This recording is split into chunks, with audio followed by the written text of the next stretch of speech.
Water bodies are a major part of the landscape. Oceans, rivers, and lakes are often beautiful, but they're not necessarily convenient places to build things.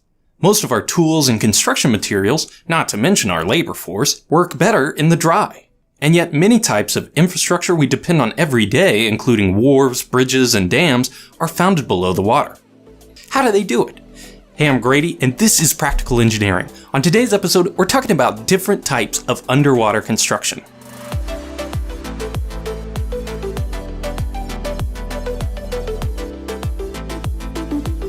This video is sponsored by HelloFresh, America's most popular meal kit. More on that later.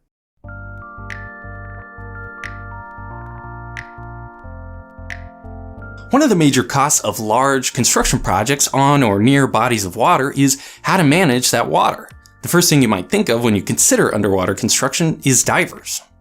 Humans can survive and even accomplish work underwater with the help of scuba equipment that allows them to breathe and stay warm.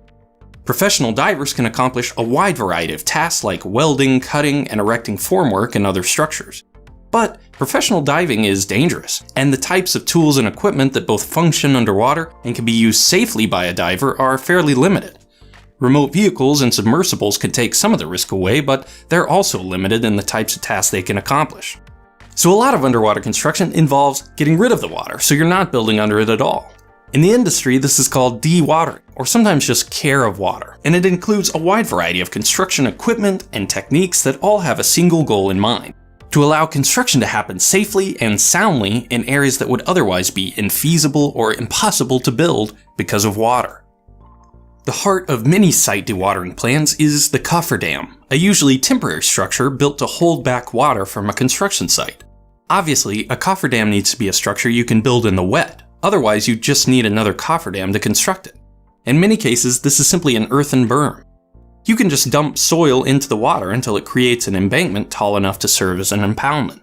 Once your construction area is enclosed, you simply pump the water out.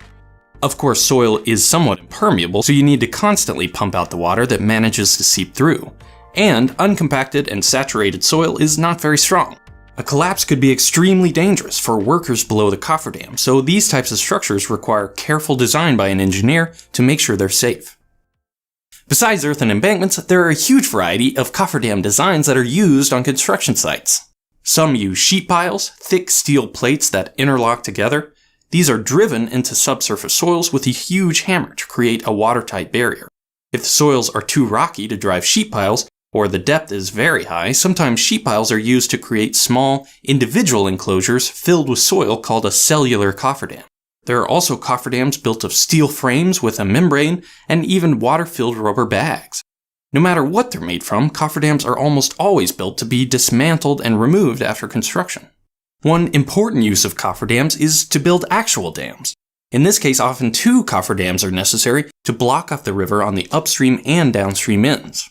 But when performing construction across a river, obviously impoundment isn't the only necessary activity for dewatering. You also need a way to divert normal river flows around the construction site. This is why many dams are constructed in phases. You can build most of the structure away from the main channel, then divert the river through the recently constructed intake or spillway, and finally construct the closure section of the dam. The Hoover Dam was built in a narrow canyon and needed massive diversion tunnels through the rock on either side. The lower entrances to these tunnels were sealed off after construction, but the rest of the tunnels became a part of the spillways. For certain types of structures, the foundation can be constructed off-site and floated in by barge, commonly called a caisson. A hollow box or cylinder is lowered into its proper location, and then the soil is excavated and removed from within until a sound layer of rock or strong soil is reached. Finally, the caisson is filled with concrete. Of course, that part about excavating down to a sound rock layer isn't as easy as it sounds. In the past, this was often done by workers, which meant that the inside of the caisson needed to be dewatered. And when you dewater a caisson, you create a difference in pressure between outside and inside, with only soil in between. This means a constant battle of seepage flowing in from the bottom of the caisson, or much worse, unstable soils that can rapidly erode and allow the caisson to flood. These problems are what led to the pneumatic caisson, a variation on the original design where compressed air is injected into the structure to balance pressure from the water below.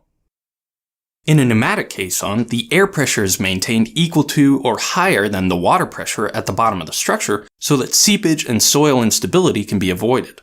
It works just like when you turn a cup upside down before putting it underwater, except in this case the cup is much bigger and the pressures inside can be much higher than normal atmospheric pressure.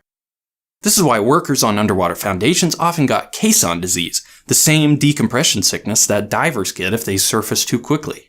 The use of pneumatic caissons is fairly rare today because of all the safety issues. In fact, most advances in construction technology with regard to water are not toward better dewatering methods, but actually how to avoid dewatering altogether. One of those advancements is the use of drilled shafts.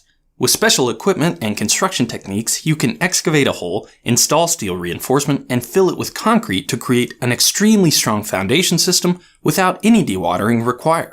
Concrete is a lot denser than water, so if you can do it without much turbulence, which can dilute the cement paste and weaken the final product, concrete placed underwater will cure and harden just as well, if not better, than if it were conventionally placed.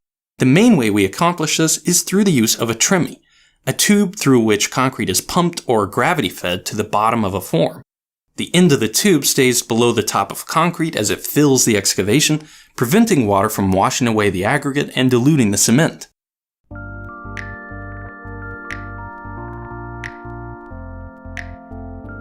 Whether the construction site's on the bottom of a lake or river, or simply located in the floodplain and only at risk during extreme weather, engineers and construction contractors put a significant amount of thought and consideration into the feasibility and costs of managing this water.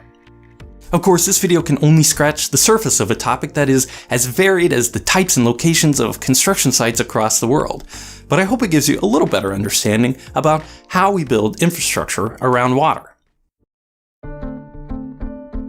Thanks to HelloFresh for sponsoring this video. I am always on the lookout for fun things to do with my wife.